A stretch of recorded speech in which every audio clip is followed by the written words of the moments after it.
Beethoven, with a rather fiery temper, had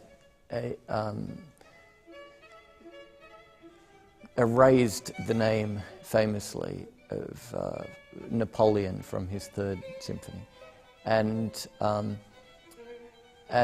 similarly had done it with a lesser character in history, a fellow called Bridgetower.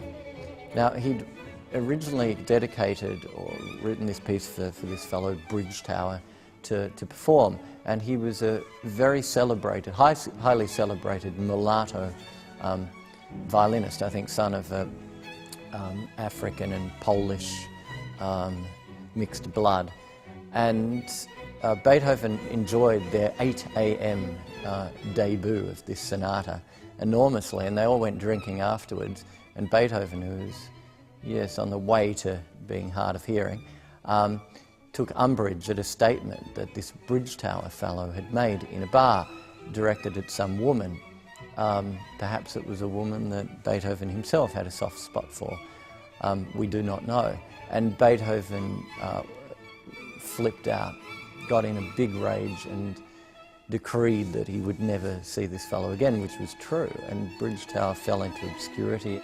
A rather dull but competent violinist received the subsequent dedication, Rudolf Kreutzer, and he never played it. He deemed it impossible to play. So we have that rather fiery beginning. Then Tolstoy used the Kreutzer Sonata, a performance of it, in his novella, eponymously titled, and it involves mad rage of jealousy. He wrote this quite disgusting book about a woman who has an adulterous relationship with a violinist who'd been playing the Kreutzer Sonata, and the man comes rushing home from a trip away to find them, and his suspicions, prove correct, and he kills in a jealous rage. And Tolstoy puts forward the thesis that it's a murder of passion, and therefore the man is innocent and the woman is guilty. And Janacek, you see, is the third part in this puzzle. Janacek, having read the novella, takes umbrage at this proposition by Tolstoy.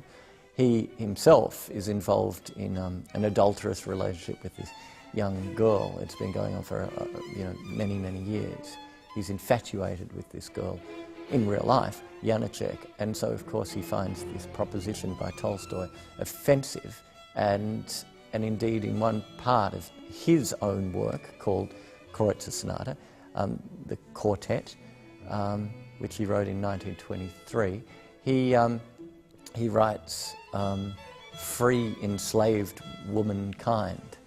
And so trying to bring all these three very interesting things together in this final program has been something of, it's another culmination of many events, and we're going to set it on fire with a very small, subtle but important theatrical realization.